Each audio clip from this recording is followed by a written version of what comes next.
Work done by a force. अगर मैं किसी भी चीज़ पे फोर्स लगा रही हूँ तो उस फोर्स की वजह से किसी भी ऑब्जेक्ट में कितना वर्क हुआ है, ठीक है। तो वर्क डन ही हमें यहाँ पे फाइंड आउट करना है।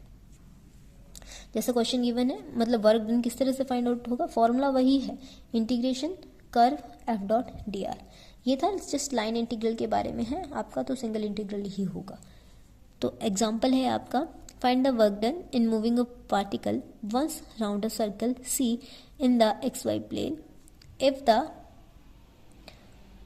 Circle has centre at its origin. Circle रह गया यहाँ पे, circle has its origin at has center at the origin and radius 2 if the force field is given by, और f जो वेक्टर है वो आपका गिवन है इस तरह से 2x minus Y plus 2z I cap plus x plus Y minus z J cap plus 3x minus 2y minus 5z K cap.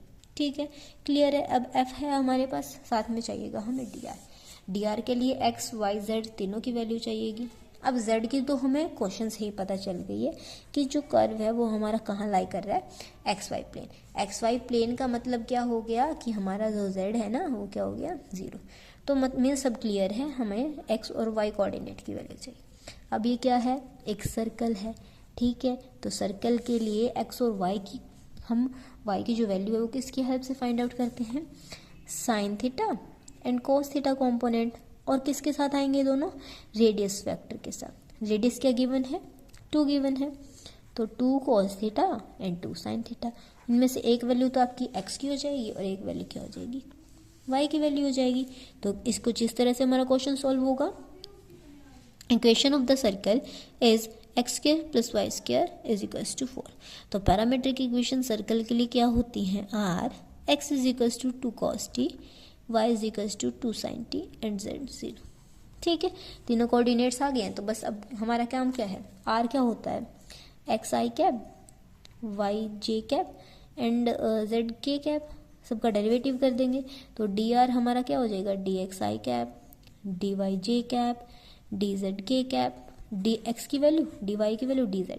अब z 0 था तो इसका डेरिवेटिव भी 0 होगा।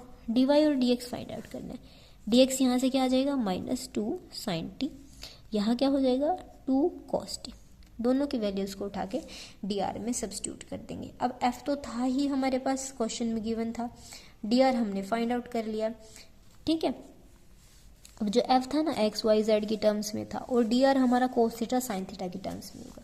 तो क्या कर लेंगे, x की जगह पे सब्स्टिट्यूट कर देंगे 2 cos t, y की जगह पे sin 2t और z क्या हो जाएगा 0। सभी वैल्यूज को सब्स्टिट्यूट करके डॉट प्रोडक्ट कर देंगे हमारे किसके साथ, dr वेक्टर के साथ।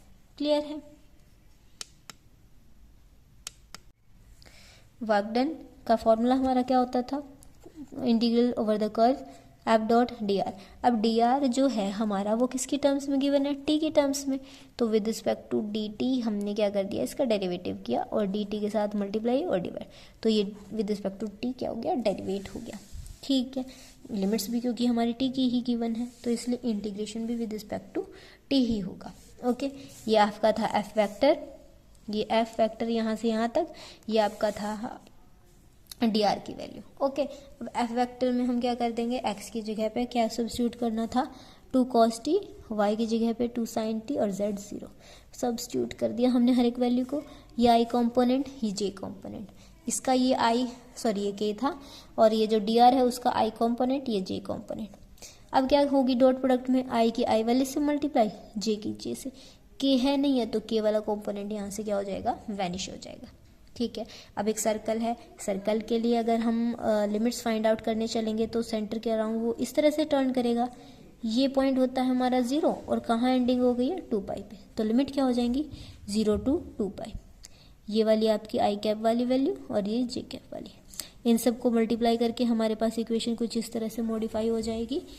-8 cos t sin t, 4 sin square plus 4 cos square plus 4 sin t cos t। यहाँ plus 4 sin t cos t था, यहाँ -8 cos t sin t। तो इसमें से इसको माइनस करके क्या आ जाएगा, -4 cos t sin t। ये क्या था, 4 sin स्क्वायर t और ये 4 cos स्क्वायर। यहाँ से 4 को कॉमन लेंगे तो क्या बच जाएगा, sign square T plus cos square T. अब हमें पता है sign square T plus cos T square T का फॉर्मूला होता है, मतलब ये वैल्यू किसकी इक्वल होती है 1, तो यहाँ से क्या बच गया 4, तो 4 minus 4 cos t sign T. इसका क्या करना है, इंटीग्रेशन करना है। अब हमने क्या कर लिया, इंटीग्रल यहाँ पे भी ले लिया, यहाँ पे भी अलग अलग ले लिया। यहाँ क्या हो गया टी माइनस में 4, यहाँ क्या हो गया sine square t by 2। Okay, limit कहाँ से कहाँ तक थी, 0 to 2 पाई। यहाँ पे हमने इसको लिमिट्स में पुट कर दिया है। यहाँ क्या हो गया 8 पाई माइनस में 2 साइन स्क्वायर 2 पाई माइनस 0 जो लोअर लिमिट थी। अब साइन 2 पाई हमें पता क्या होता है, 0 होता है, तो ये टर्म फिर से 0, आंसर क्या आ गया हमारे पास 8 पाई। ये हमें यहाँ पे क्या करना था, सॉल्व करके बताना था कि कितना वर्क डन हुआ है एक फोर्स के द्वारा।